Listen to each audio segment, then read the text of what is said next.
4 years. Okay. So they're not, Desks they're don't not change able much. to turn over a lot of that Um, equipment.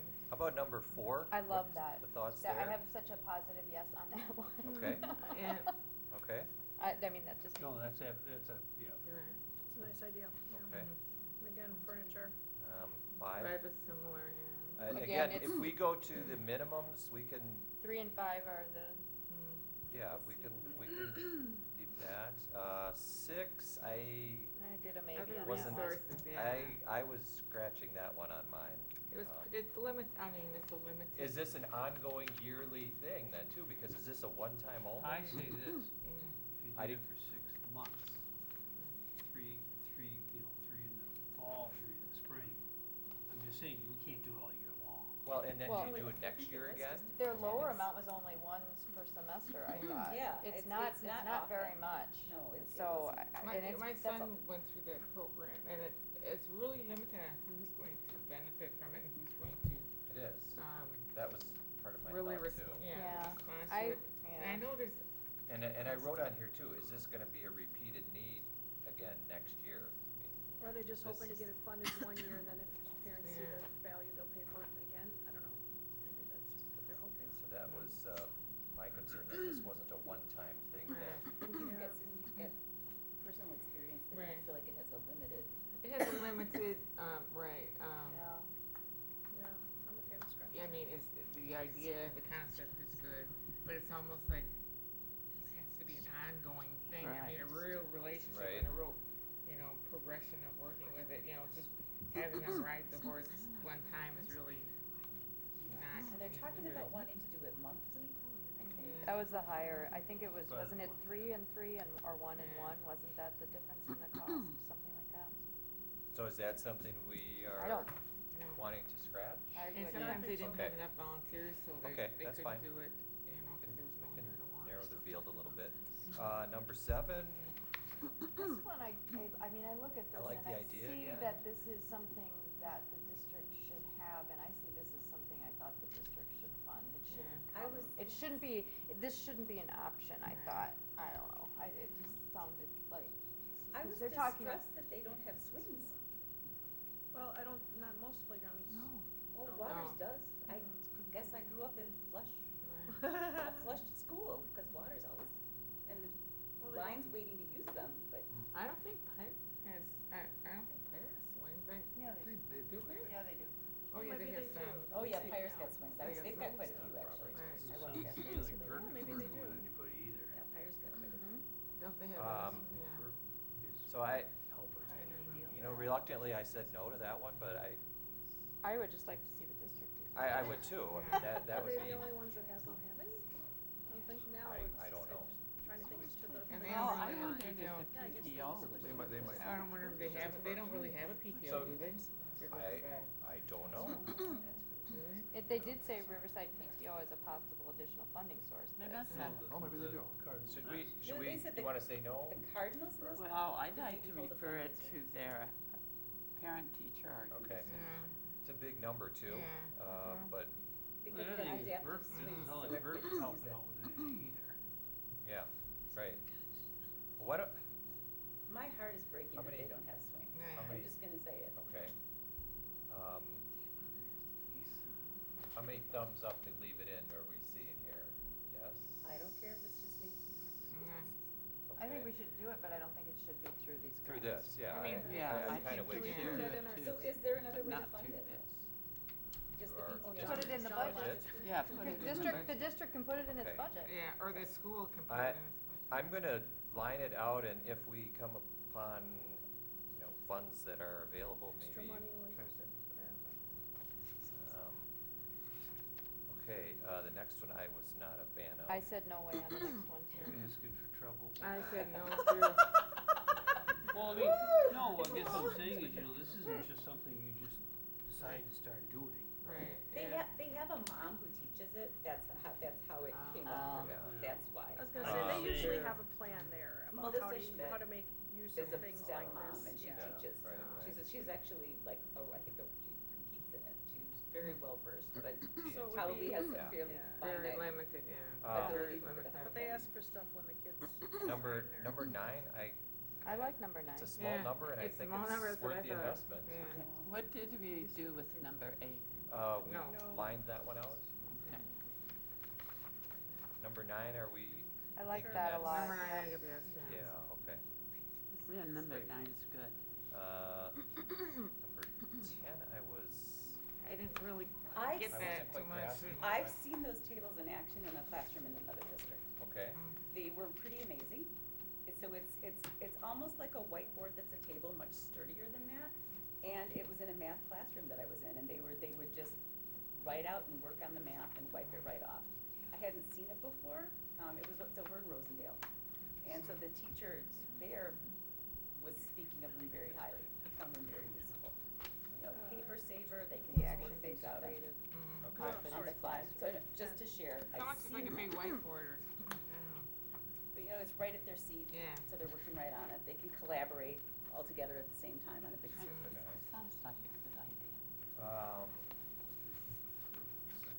Let's see. I mean, we can certainly leave that one in and decide if we have funding that we want to commit. I do just want to say that she did put together, I thought, a pretty well-written Yeah. proposal again compared to many. Agreed. And she highlighted that they have lifetime warranties. All right, well, we'll leave that in there then. The next one, I've been pitched this one, and I think in that environment there, I would be leaning toward the second number, Me too. but I'd kind of like to see that there. I think it's got value in that place, in that facility. So you're number 11? Number 11, yes. And again, it's another seating option. Correct. Yeah. So that's. I wrote me. I was leaning toward the second number on that one. Yep, me too. I think that would be a good thing to explore. All right, number 12. Same thing on that Same one. thing on that one, yeah. Okay.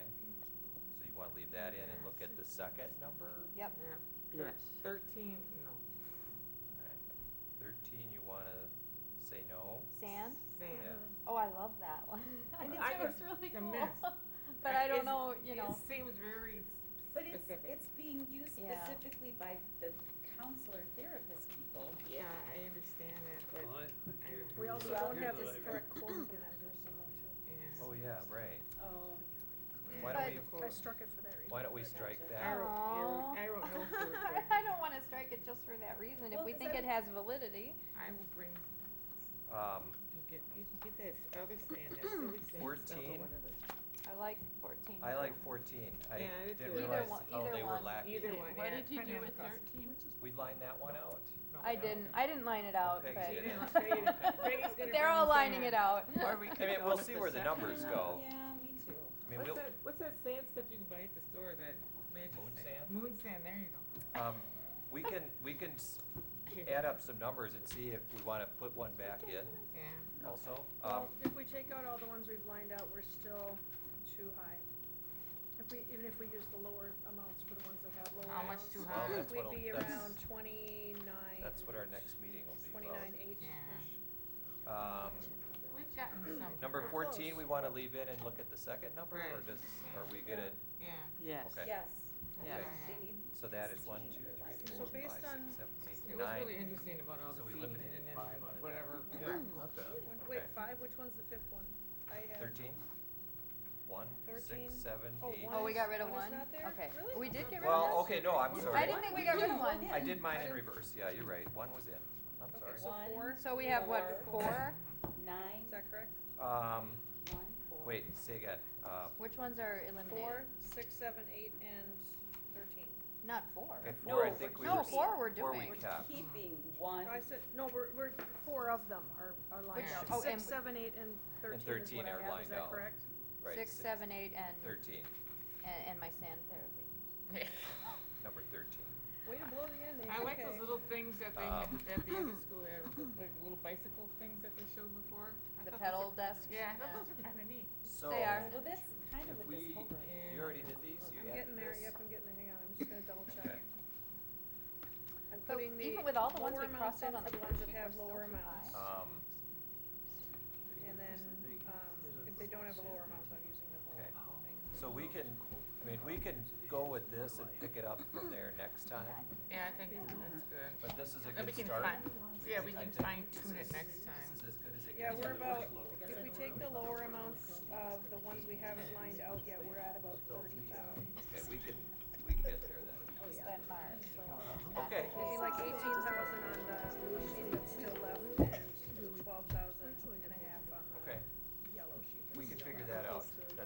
approval at our next meeting. And then, yeah, we Okay. talked about funding, some of these didn't have an alternate amount, so maybe we'd consider that. And then we talked about one or the other of the 7 or 8 on the blue sheet, that'll Right. make a difference. I'm definitely left brain person. And we'll see if there's a, I if think there's a one new of the- cost left for that blank number brain 12 on the blue sheet, Yeah, I think that would we be good to know. we would like to if we hear can figure out the more on lowest this. cost for I that have one. that written down, so what exactly would you like to know? What do we like to know about number 12 on the blue sheet? I heard do teachers want it? Do Number teachers 12 want on the it? blue? Yeah. Teachers want it, When you and what? mentioned a different cost, I would like to know if they're lower cost in one place and what. 9, 10, 11, what's the 12. minimum? There are Oh. different costs. What would the? I mean, how does that? Well, We'll find out. I think that's a fair question. Do what they grade want level is this for? middle? Everybody, isn't it? I think it's Or, middle oh, and- middle school? and elementary. I think middle and elementary. I mean, That's it like serves all the way across the district, that's amazing. Yeah, it serves a lot of kids.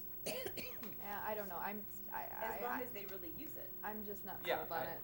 Even if they, I mean, I think it's, again, I think it's like neat, but Well, Mark, you talked about, you've seen it in action. We can, I mean, we can continue the discussion, but if there are questions you want to have, I'll read, I will, discuss on that one. I will Yeah. read more about this okay, so that we'll I leave it can in there for educate further myself. discussion. I mean, certainly, elementary and middle,